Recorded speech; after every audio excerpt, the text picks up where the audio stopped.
और इसका सबसे ज्यादा खामियाजा उत्तर पूर्व नॉर्थ ईस्टर्न स्टेट्स भुगत रहे हैं, खासकर आसाम। आसाम के लोगों की भाषा और संस्कृति खतरे में पड़ चुकी है, क्योंकि वहां पे बांग्लादेश से इतनी बड़ी संख्या के ऊपर इलीगल माइग्रेशन हुआ है। अब बीजेपी कह रही है कि इलीगल माइग्रेंट जो आए हैं उनको हम नागरिकता देंगे, उनको हम बसाएंगे, आसाम में बसाएंगे। आसाम के लोग बहुत नाराज हैं। एक तरह से देखा जाए तो हेमंत बिश्व शर्मा जो बीजेपी के मुख्यमंत्री हैं, उन्होंने धोखा दिया अपने लोगों को। अपने असम के लोगों की खातिर उन्हें सीए का विरोध करना चाहिए था। उन्हें कहना चाहिए था कि असम के लोगों की संस्कृति और भाषा दोनों खतरे में है, ये बिल्कुल बर्दाश्त नहीं किया जाएगा। कल भाजपा की केंद्र सरकार ने सीए लागू करने का नोटिफिकेशन जारी किया है। 10 साल देश पे राज करने के बाद ऐन चुनाव के पहले इन लोगों को सीए की बात करनी पड़ रही है। अगर 10 साल में कुछ अच्छा काम कर लेते तो शायद आज सीए की जगह अपने कामों पे वोट मांग रहे होते। आज देश के सामने सबसे बड़ी समस्या महंगाई और बेरोजगारी की है। किसी को भी घर चलाना मुश्किल हो रहा है, इतनी ज़्यादा महंगाई हो गई है, कमर तोड़ महंगाई हो रही है। उधर हमारे युवा दर दर की ठोकरें खा रहे हैं रोजगार के लिए, उनके ऊपर डंडे लाठियां बरसाई जा रही हैं। ऐसे में सरकार बेरोजगारी और महंगाई का समाधान ढूंढने की बजाय सीए की बात कर रही है, तो ये बड़े दुख की बात है।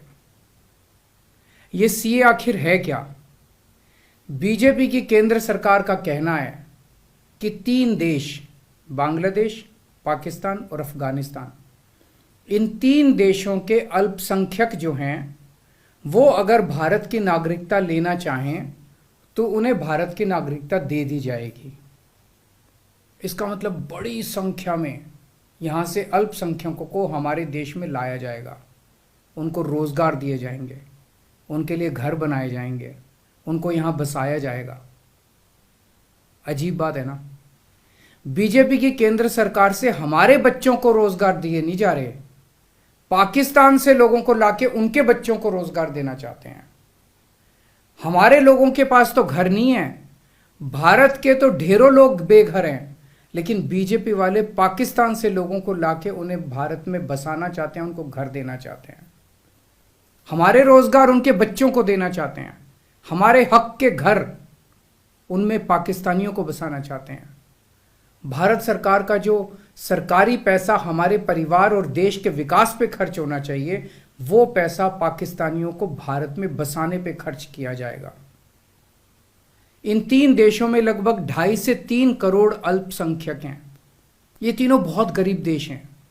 जैसे ही भारत के दरवाजे खुलेंगे, इन 3 देशों से भारी भीड़ हमारे भारत में आ जाएगी।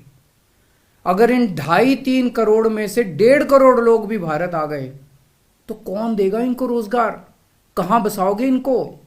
बीजेपी वाले अपने घर में बसाएंगे क्या इनको? इनके अपने घर में रखेंगे क्या इनको? बीजेपी वाले देंगे क्या इनको रोजगार? कौन देगा इनको रोजगार? तो प्रश्न उठता है कि बीजेपी ऐसा क्यों कर रही है। कई लोगों से मैंने बात की, कुछ लोगों का कहना है कि ये पूरा का पूरा खेल वोट बैंक बनाने की गंदी राजनीति है। इन तीनों देशों से 1.5-2 करोड़ लोगों को अगर भारत ले आया गया और उनको चुन चुन के इस तरह से देश के अलग अलग भागों में बसाया गया, जिससे जहां जहां बीजेपी के वोट कम हैं वहां झुग्गियां डाल के अगर इन लोगों को वहां बसाया गया तो वहां बीजेपी का एक पक्का वोट बैंक तैयार हो जाएगा, बीजेपी के वोट बढ़ जाएंगे। और आने वाले इस चुनाव में तो नहीं, आने वाले भविष्य के चुनाव में बीजेपी को इससे बहुत बड़ा चुनावी फायदा मिल सकता है, ऐसा कुछ लोगों का कहना है। मुझे नहीं पता ये सच है कि गलत, लेकिन सबसे बड़ा प्रश्न है कि बीजेपी ये क्यों कर रही है। एक तरफ बीजेपी की हरियाणा सरकार हरियाणा के बच्चों को रोजगार देने में असमर्थ है। रोजगार के लिए हरियाणा सरकार अपने बच्चों को इजराइल भेज रही है। इजराइल में हम सब जानते हैं कि युद्ध चल रहा है, हमारे बच्चों को युद्ध में धकेला जा रहा है। अपने बच्चों को तो रोजगार है नहीं और पाकिस्तानियों को भारत लाके उनके बच्चों को रोजगार देना चाहते हो। मेरी तो ये बात बिल्कुल समझ से परे है। बीजेपी वाले पूरी दुनिया से बिल्कुल उल्टा चल रहे हैं। पूरी दुनिया में कोई भी देश अपने पड़ोसी देशों के गरीबों को अपने घर नहीं लाना चाहता। पड़ोसी देशों के लोगों को अपने देश में आने से रोकने के लिए पूरी दुनिया में हर देश तरह तरह के कानून बनाता है, बॉर्डर पे दीवारें लगाता है, बॉर्डर पे बिजली की तारें लगाई जाती हैं ताकि पड़ोसी देश का कोई भी व्यक्ति हमारे देश के अंदर ना आ सके। बीजेपी शायद अकेली पार्टी है पूरी दुनिया की जो पड़ोसी देश के गरीब लोगों को अपने देश में घुसाने के लिए दरवाजे खोल रही है, बिल्कुल उल्टा कर रही है। एक और बात है सोचने की, पिछले 10 सालों में 11 लाख से ज्यादा भारत के बड़े बड़े अमीर उद्योगपति और व्यापारी भारत छोड़ के चले गए। ये लोग भारत में फैक्ट्री चलाया करते थे, इंडस्ट्री चलाया करते थे, बड़े बड़े व्यापार किया करते थे, लाखों लोगों को नौकरी देते थे, रोजगार देते थे। ये बीजेपी की गलत नीतियों और उनके अत्याचार से तंग आके भारत छोड़ के चले गए। अगर बीजेपी को लाना ही है तो इन लोगों को वापस भारत लेके आओ ना, जो भारत छोड़ के चले गए। ये भारत आएंगे, इनके पास पैसा है, भारत में इन्वेस्ट करेंगे, नई नई फैक्ट्रियां खोलेंगे, नए नए व्यापार खोलेंगे, अपने बच्चों को रोजगार मिलेगा। ये क्या बदतमीजी है कि बांग्लादेश के, पाकिस्तान के और अफगानिस्तान के लोगों को हमारे देश में लाके बसाएंगे और उनको हमारे बच्चों के हक के रोजगार उनको देंगे। ये लोग कह रहे हैं कि 2014 के पहले आए हुए घुसपैठियों को इन नागरिकता दी जाएगी। ऐसा नहीं है, ये तो शुरुआत है।